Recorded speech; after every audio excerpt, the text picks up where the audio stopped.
A ceramic pitcher explodes on white marble. Porcelain dust rises like smoke. Lady Amara Kone towers over a young maid kneeling in the wreckage, her scream cutting through the palace's eastern corridor. "You village filth! That pot is worth more than your entire bloodline." The maid, Amara, 22, indigo headscarf slipping from her dark hair, says nothing. Her hands gather shards in silence. Blood wells from a cut on her palm. 12 witnesses watch from the tea-room doorway. No one moves. Have you ever been invisible to someone who should have seen you? Have you lived through humiliation so public you wondered if dignity could survive? This is one of those African stories, a life story where cruelty wore silk and truth waited in the shadows. Lady Imara had just disrespected a princess. She just didn't know it yet.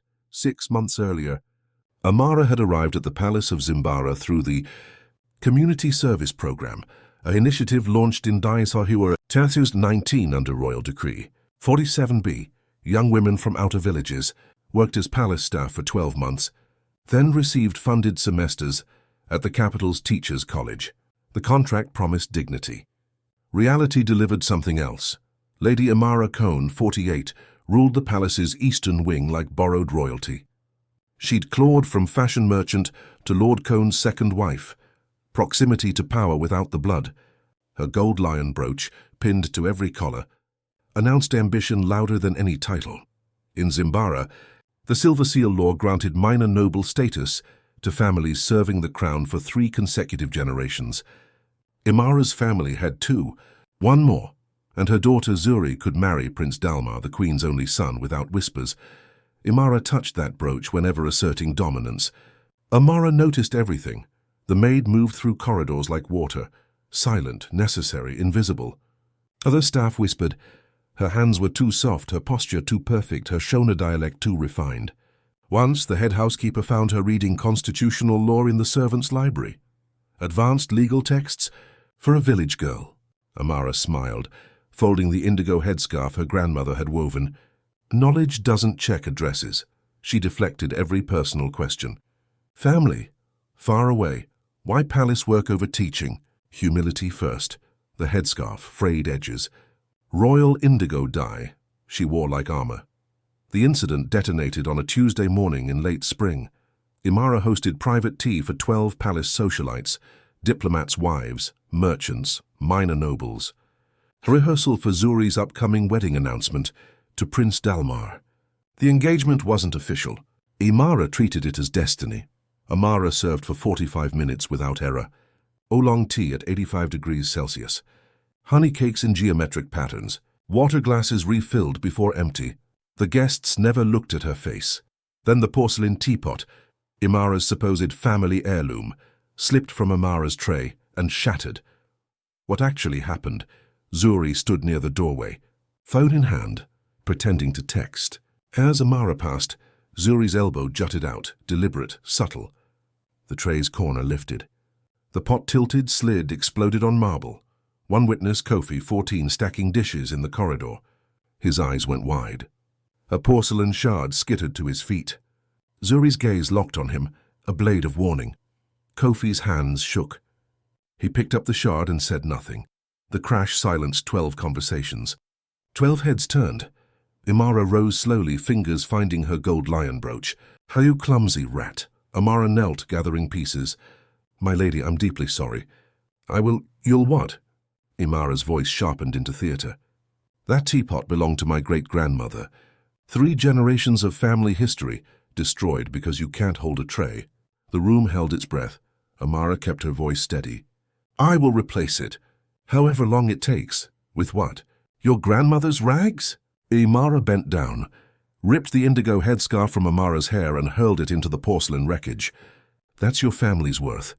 Scraps and broken things, a diplomat's wife shifted. "Lady Amara, perhaps we could—" "Perhaps what?" Imara wheeled on her. "She destroys irreplaceable property and deserves mercy." She turned back to Amara. 3 months' wages, deducted immediately, and you're banned from Prince Dalmar's wedding next month. I won't risk clumsy hands near royalty." Amara retrieved her scarf, shook off porcelain dust, folded it carefully. Her face stayed calm, too calm. "As you wish, my lady.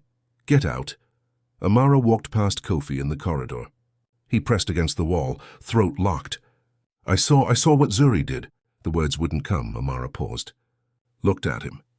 Her eyes held something ancient. Not anger, not fear, certainty. "It's all right," she whispered. "Truth waits. It always does." She disappeared into the servants' wing.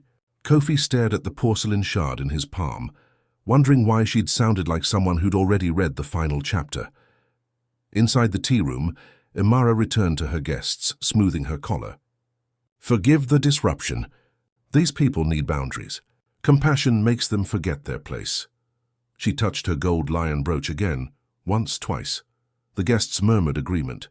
None mentioned the detail one of them noticed when the pot first arrived that morning. A price tag, still attached inside the lid. Purchased 3 months ago. No great-grandmother. No generations.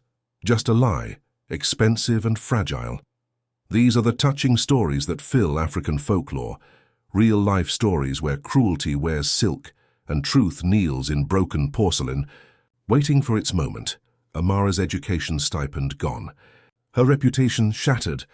Her access to the wedding where she'd been mysteriously assigned by palace protocol revoked. Lady Imara had just destroyed a princess. She simply didn't know which pieces she'd have to gather later.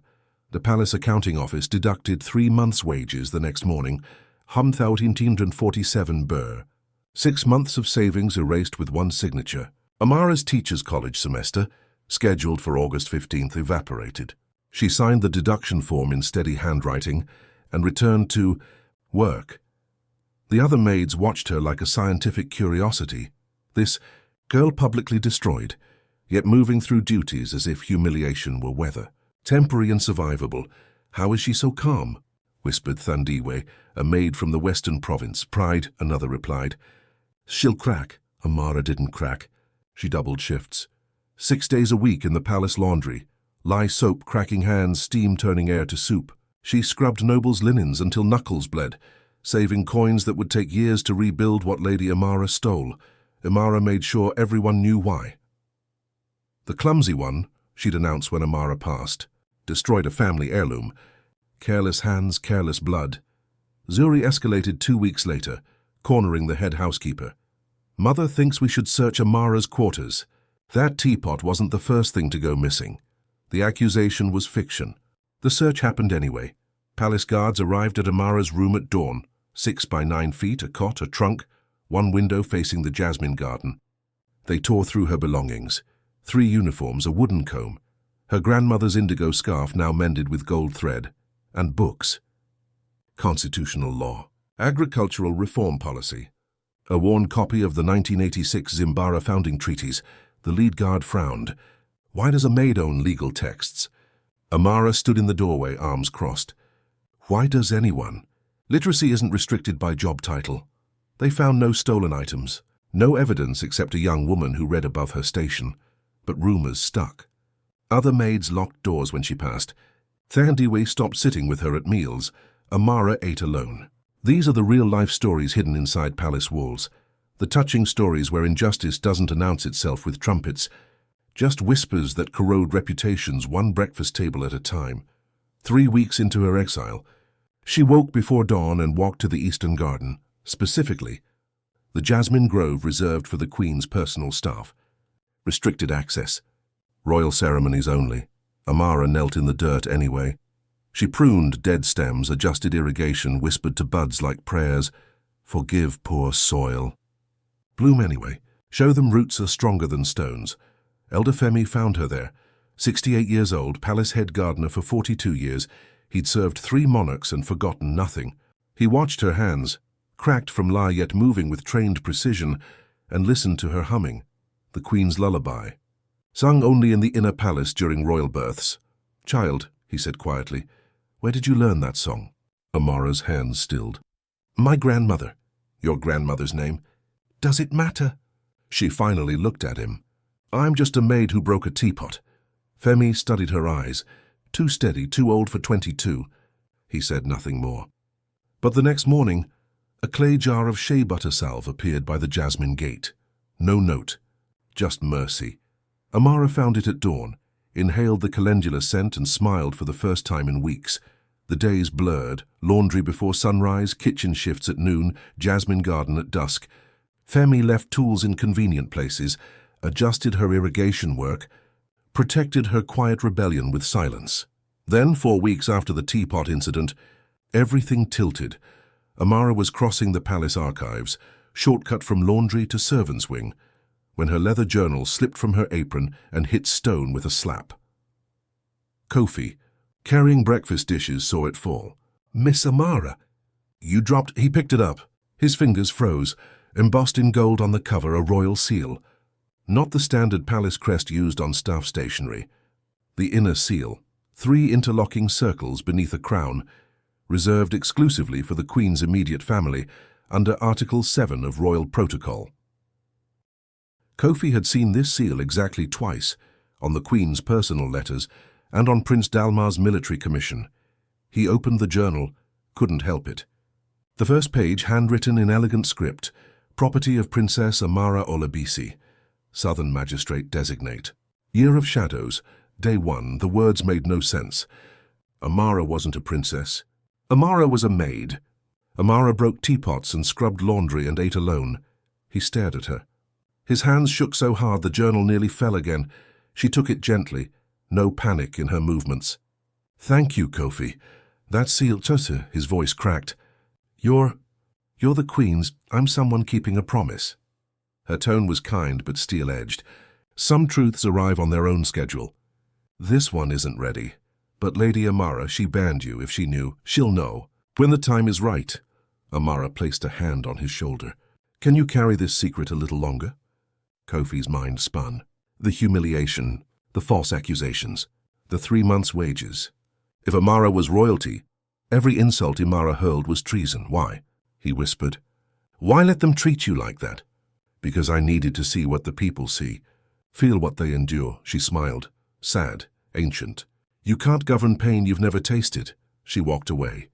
Kofi stood in the corridor, journal-shaped emptiness in his hands, understanding nothing except the explosion was coming. He started watching her obsessively after that. The way she moved through corridors, not subservient but allowing space. The way Elder Femi deferred to her in the garden, subtle as dawn. The way she hummed the Queen's lullaby like inheritance. And one evening, Kofi saw Prince Dalmar pause at the Jasmine gate. The prince stared at Amara kneeling in dirt, and his face did something complicated. Recognition, sorrow, helplessness. The prince started to speak, stopped, turned away.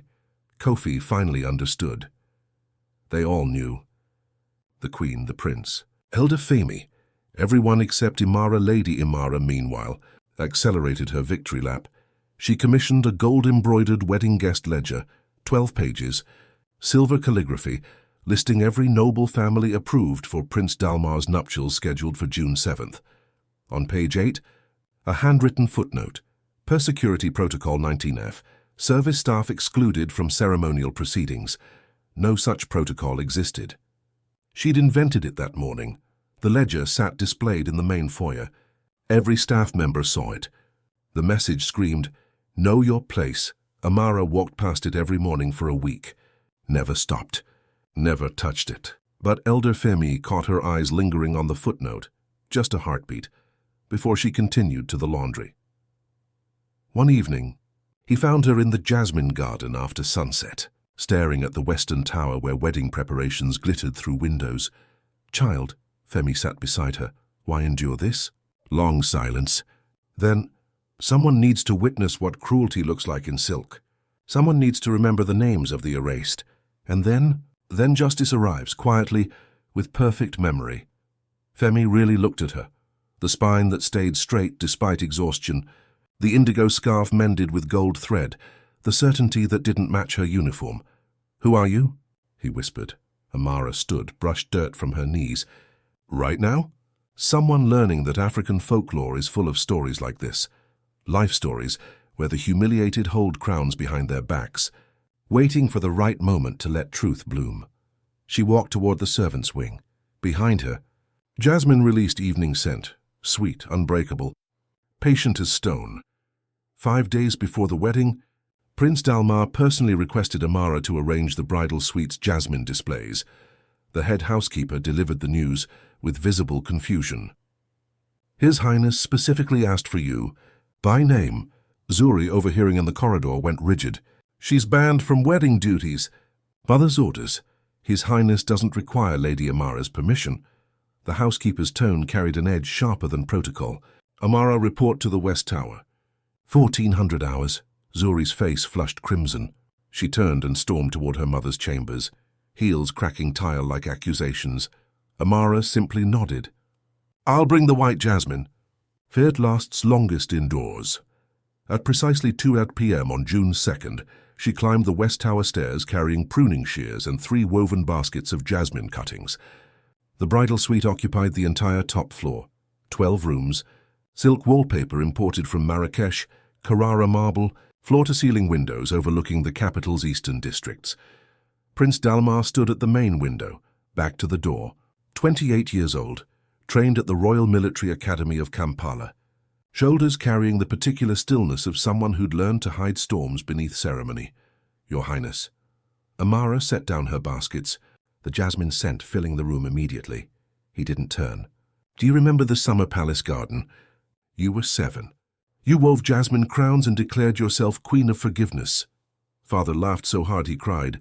Amara's hands froze on the basket handles. That memory lived behind locked doors in her mind, doors she hadn't opened in 6 months.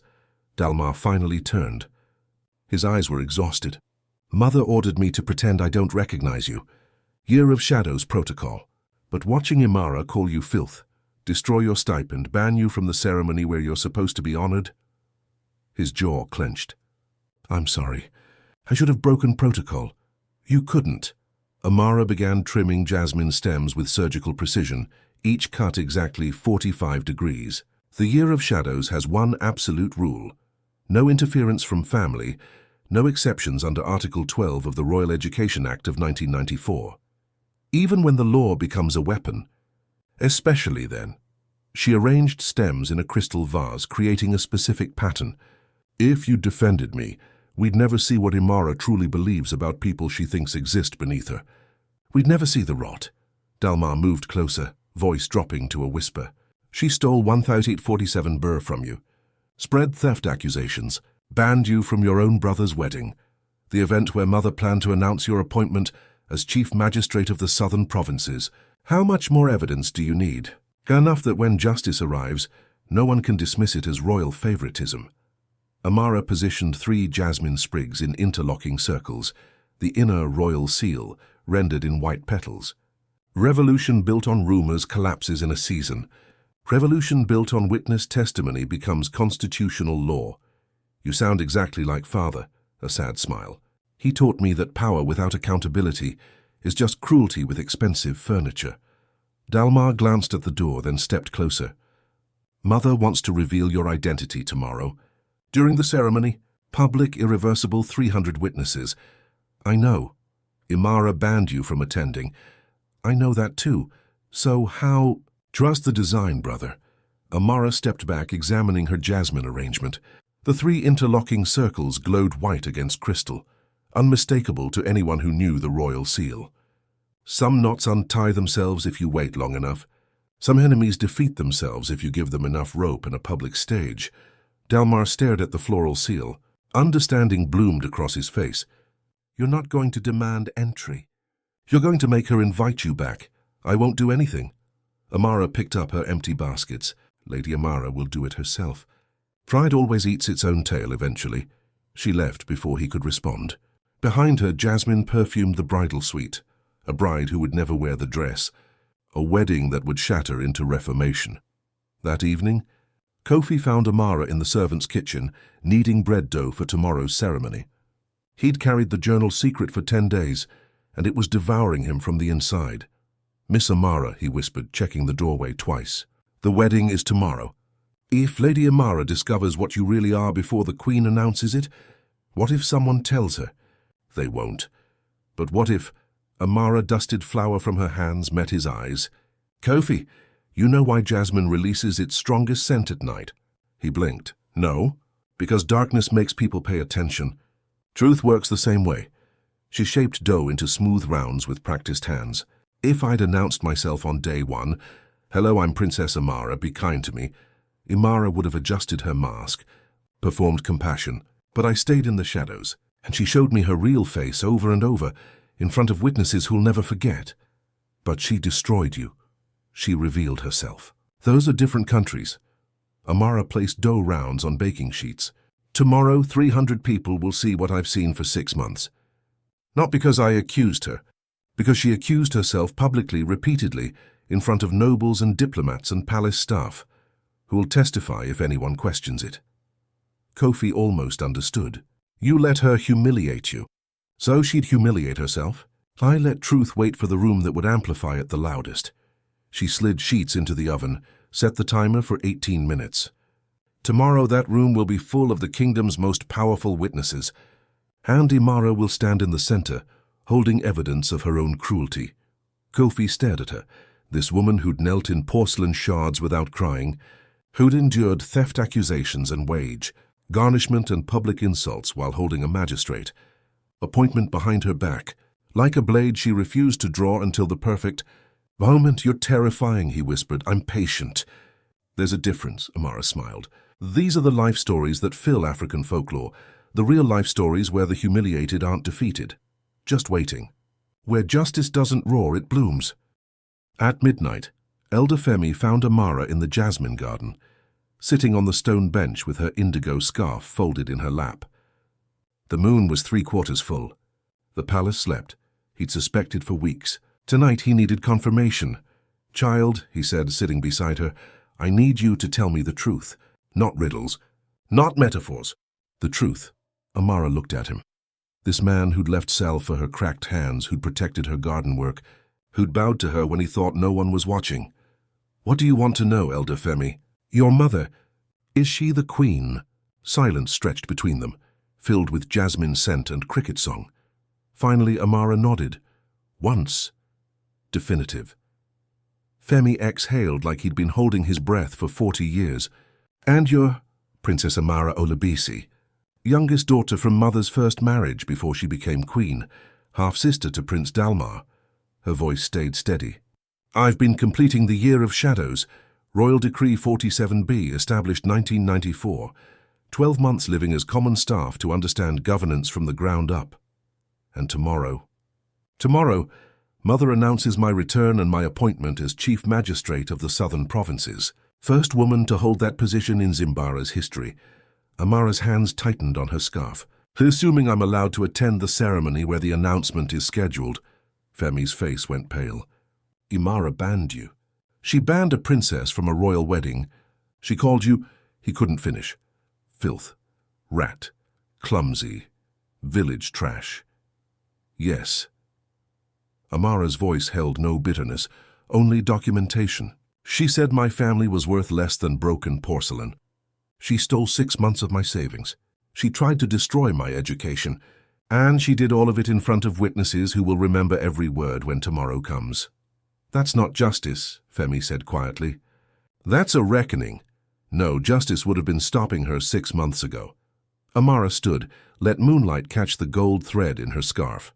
"This is education. Tomorrow, 300 nobles will see what happens when cruelty mistakes silence for weakness. They'll see someone who endured humiliation, not because she was powerless, but because she was gathering evidence. And when I write the new labor protection laws as Chief Magistrate, every person in that room will remember this story and know I didn't write from theory. I wrote from testimony." Femi stared at her. This young woman he'd watched scrub laundry until her hands bled, who'd been searched like a criminal, who'd eaten alone while rumors corroded her name. She'd been royalty the entire time. She'd chosen every moment of suffering, because she understood something most rulers never learned. You cannot govern pain you've never tasted. "Your Highness," he whispered, using her title for the first time. "Not yet," she smiled. "Tonight I'm still Amara the Maid. Tomorrow I become Amara the Magistrate. But the woman who survived these 6 months, she'll be both always." She walked back toward the servants' wing, leaving Femi alone, with Jasmine and Moonlight and the Terrible, understanding that tomorrow would split the palace into before and after. These are the touching stories that reshape kingdoms, the African stories, where power doesn't corrupt the humble. It reveals who was never humble to begin with. The night before the wedding, Lady Amara couldn't sleep. Not guilt. Guilt required introspection, and she'd spent 48 years avoiding mirrors that reflected anything deeper than her face. This was triumph insomnia. Tomorrow Zuri would marry Prince Dalmar. The silver seal would be hers. Royal grandchildren. Untouchable legacy. She rose at 3:17 a.m., silk robe, pearl slippers, and walked the eastern wing reviewing mental checklists. Guest ledger displayed. Bridal gown fitted. Jasmine arrangements complete. Annoying that Dalmar had requested that maid, but the girl would be gone after tomorrow. Service staff reminded of their exclusion. Yes, 4 times in writing, everything controlled. Everything perfect. She passed a window overlooking the Jasmine garden and paused. Someone sat on the stone bench in darkness. Small figure in a plain uniform. Indigo scarf catching moonlight, Amara. Even now, acting like she belonged in spaces above her station. But she wasn't alone. Elder Femi sat beside her. And his posture, the way he angled toward the girl, wasn't supervisory. It was deferential, protective, almost reverential. Imara frowned. Why would the head gardener, a man who'd served 3 monarchs across 4 decades, show deference to a clumsy maid who'd destroyed family heirlooms? She watched for 7 minutes. Femi said something. Amara stood. Femi bowed, slightly, briefly, but unmistakably. Imara's fingers found her gold lion brooch pinned even to her nightgown. A strange unease coiled in her stomach. Shapeless, sourceless, probably nothing. She shook it off. Exhaustion. Pre-wedding anxiety. Nothing more. Tomorrow she'd stand in the ceremonial hall and watch Zuri crowned. Tomorrow, everything she'd clawed toward would crystallize into dynasty. Tomorrow, the maid wouldn't even pass the threshold. Imara returned to bed, touched her gold brooch 3 times for luck, and forced sleep. In the Jasmine garden, white blooms released their night scent, sweet and patient and inevitable as the truth that was now 12 hours away.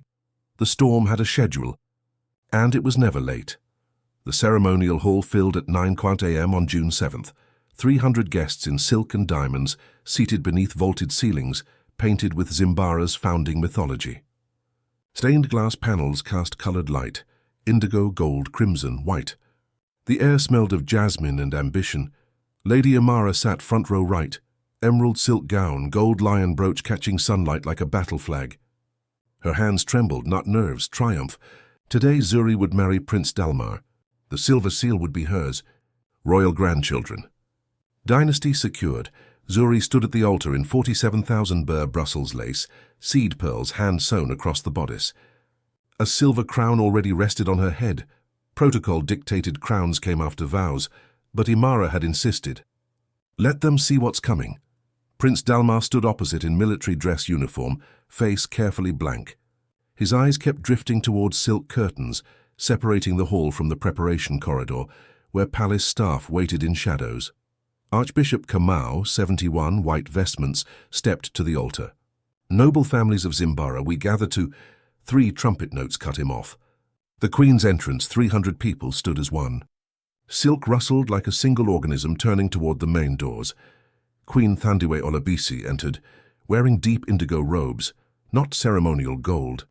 Indigo, the color of Zimbara's founding house, reserved for constitutional moments. Silver embroidery formed the royal seal, 3 interlocking circles beneath a crown. Imara's smile cracked at the edges. Why indigo? Why not gold? The Queen moved to her throne, elevated stage left and remained standing. Protocol said sit. She didn't. Please, the Queen's voice filled the hall without amplification. Be seated. 300 bodies lowered. The silence afterward felt solid enough to break bones. Archbishop Kamau cleared his throat. Your Majesty, shall we proceed? In a moment, Archbishop. The Queen's gaze swept the room, paused on Imara like a scalpel finding infection. Before this ceremony proceeds, there is a matter of justice 6 months overdue. Imara's spine went rigid. Justice at a wedding? Many of you, the Queen continued, know our family maintains an ancient tradition, the Year of Shadows. Royal Decree 47B, established 1994. Royal heirs live as common palace staff for 12 months to understand governance from the ground. Not the throne. Murmurs rippled. Nobles nodding, diplomats whispering. They'd heard of this tradition but hadn't seen it invoked in 2 decades. 6 months ago, one of our family entered this palace under that decree. She worked as a maid, served tea, scrubbed laundry. She endured what common workers endure in spaces where power forgets accountability. Imara's hands clenched her armrests. Her mind raced, assembling pieces that refused to fit. That woman, the Queen's voice sharpened like a blade finding bone, was subjected to public humiliation.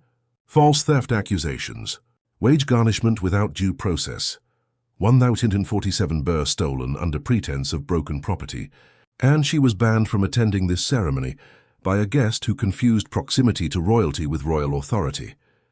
The hall's silence gained density. 300 pairs of eyes began searching. Which maid who? A diplomat in row 3 leaned to his wife. Did she say royal family? Imara's face drained to bone white. No, not possible. Not the clumsy rat, not the Lady Imara Kone, the Queen said. Imara flinched like she'd been slapped. Please stand. Imara stood on legs made of water. 300 faces wheeled toward her. Diplomats, merchants, nobles, witnesses she'd carefully cultivated. Her fingers found her gold lion brooch, touched it once, twice, 3 times. A spell that had stopped working. 6 months ago, the Queen said, did you accuse a maid named Amara of clumsiness and force payment of 3 months' wages for a broken teapot? Imara's throat closed. Your Majesty, the girl was careless, the pot was... Yes or no?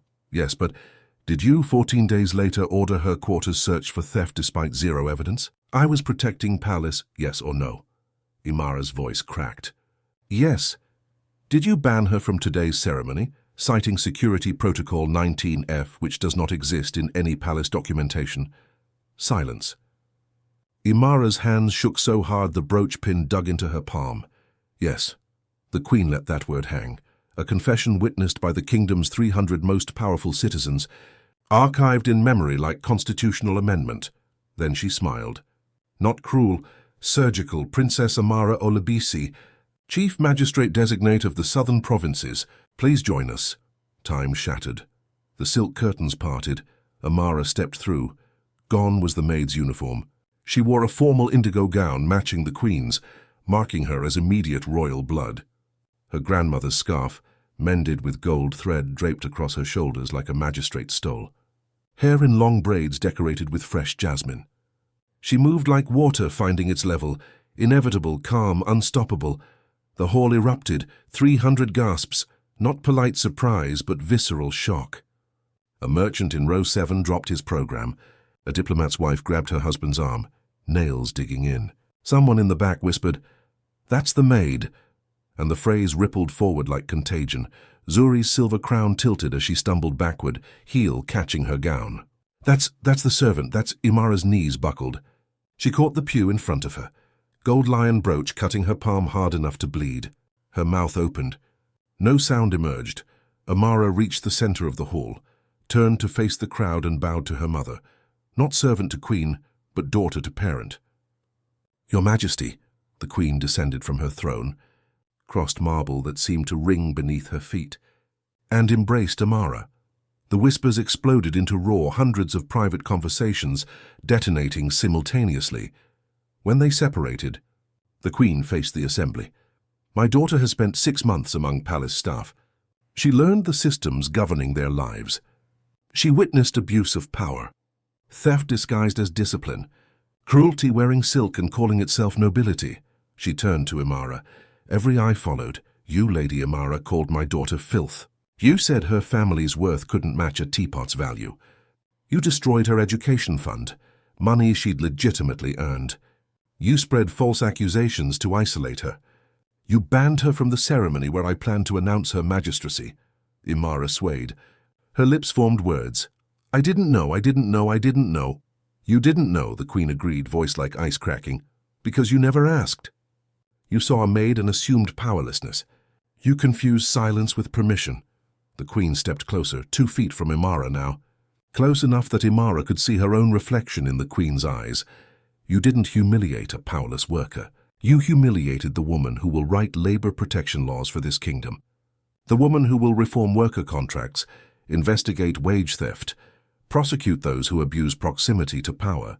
And she will do it with intimate knowledge of what that abuse looks like, because you taught her. The Queen's gaze dropped to Imara's collar. "Your gold lion brooch, where did you acquire it?" Imara's hand flew to protect it. "It's family symbol, heritage. It carries the Royal Guard emblem. Article 34 of the Heraldry Act restricts its use to active guards and recipients of explicit honorific status. You purchased it from metalsmith Jabari for 3,200 birr 3 years ago. I have the receipt." You could hear hearts beating in that silence. "You've worn a symbol you never earned, Lady Imara. Remove it." Imara's fingers fumbled the pin. Once, twice, 3 times. Her hands shook so violently the brooch finally fell, hit marble with a metallic clink that echoed like a gavel. The Queen didn't retrieve it. She gestured to Amara. "This belongs to earned authority." Amara bent, picked up the brooch, warm from Imara's body heat, and pinned it to her indigo scarf. The gold caught stained glass light, indigo, crimson, white. No longer pretense. Power returned to its rightful architecture. A merchant in row 9 whispered to his neighbor, "She just transferred legitimacy in front of 300 witnesses." "No," his neighbor replied. "She just showed it was never Imara's to begin with." Prince Dalmar finally moved. He walked to Zuri, still frozen at the altar, crown crooked on her head like a question mark. "I'm sorry," he said quietly, and removed the crown. Zuri's voice cracked. "You can't, we're supposed to, everyone's watching." "Everyone is watching," Dalmar agreed. He turned to Archbishop Kamau. "I formally withdraw consent under Article 9 of the Marriage Act of 2003. This ceremony is dissolved." Archbishop Kamau nodded slowly, relief and sorrow mixing on his face. "So witnessed, so recorded." Zuri looked at her mother. Imara standing broochless, face white, 300 witnesses archiving her collapse in real time. "Mother, what do we do?" Imara had no answer. For the first time in 48 years, proximity meant nothing. She'd built her identity on borrowed authority, and actual authority had just foreclosed the debt. The Queen addressed the hall a final time. "Let this moment be written in memory, not just law. Power does not grant permission to diminish others. Proximity to royalty does not baptize cruelty into acceptability. Hand silence from those we humiliate is not proof of powerlessness. Sometimes it's proof of patience gathering evidence." She placed a hand on Amara's shoulder. "My daughter endured 6 months of injustice to understand what justice costs when built on testimony instead of theory.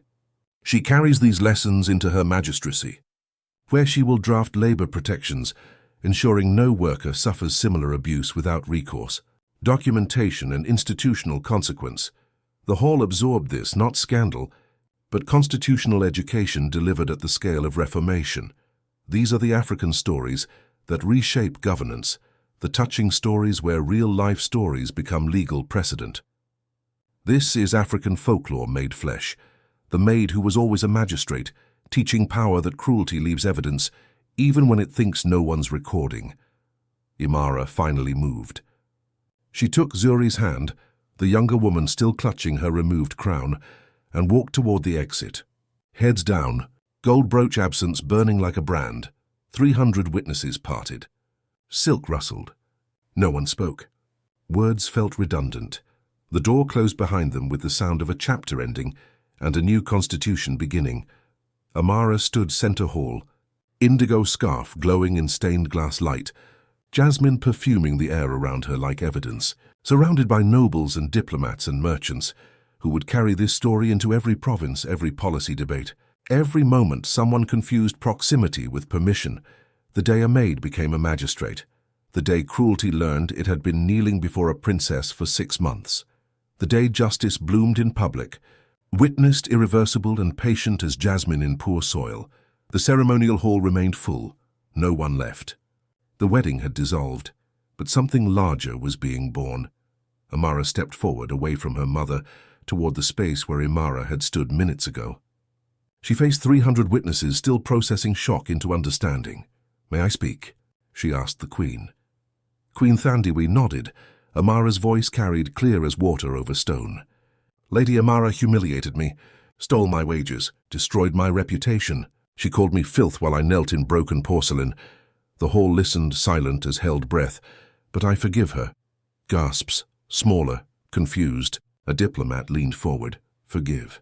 I forgive her because holding poison burns the hand gripping it. But forgiveness doesn't mean reconciliation.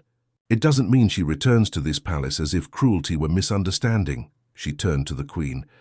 Mother, as Chief Magistrate Designate, I formally request the following reforms be entered into record under Article 22 of Public Decree Authority. Witnessed by this assembly, the Queen's expression softened with pride. Proceed. Amara addressed the crowd. First, the Dignity Decree. All palace staff must be addressed by name, not role. Effective immediately. Names carry personhood. Personhood carries rights. Archbishop. Kamau's quill scratched parchment. The sound of law being born. Second, the Amara Fund, a permanent endowment, ensuring palace workers complete. Education without debt or wage garnishment. Initial funding, 500,000 birr from royal discretionary budget. Merchants exchange glances. Real money. Structural change, not symbolic gesture. Third, the Truth Council. 12 common citizens, farmers, teachers, shopkeepers, audit palace conduct biannually. Findings published in the National Registry within 30 days. Transparency is the only disinfectant that works. Fourth, Amara's voice hardened slightly. Lady Imara Kone and Zuri Kone are stripped of palace housing and silver seal privileges under Article 18 of the Residency Act. They retain personal wealth but lose royal access and titles. They leave palace grounds by sunset. Guards assist with transport, not detention. This is consequence, not imprisonment. Elder Femi whispered to Kofi. Justice without cruelty. That's leadership, Amara continued. I will personally review every workplace complaint filed in the past 6 months. Any abuse pattern, wage theft, false accusations, retaliation, will be investigated under the Worker Protection Act, one draft, within 90 days. She looked at Imara's empty seat, still warm. I don't hate you, Lady Amara, but I cannot govern justly if proximity shields anyone from accountability. Forgiveness means I release anger. Boundaries mean you live with consequences. The hall absorbed this like soil taking rain. Not vengeance, reformation. Prince Dalmar stepped forward. I second all reforms. Archbishop, please enter them into ceremonial record for constitutional weight. So recorded, Archbishop Kamau said. Witnessed by 300 citizens. Enacted under Article 22. Effective June 7, 2025, 10:47 a.m. The Queen stood, placed both hands on Amara's shoulders. These reforms honor my late husband's vision, governance rooted in lived experience, not inherited assumption. You didn't just endure injustice, you documented it, survived it, transformed it into policy protecting thousands. She raised her voice. I hereby confirm Amara Olabisi as Chief Magistrate of the Southern Provinces. Term begins immediately. The hall erupted, not polite ceremony but genuine sustained applause. Witnesses recognizing history.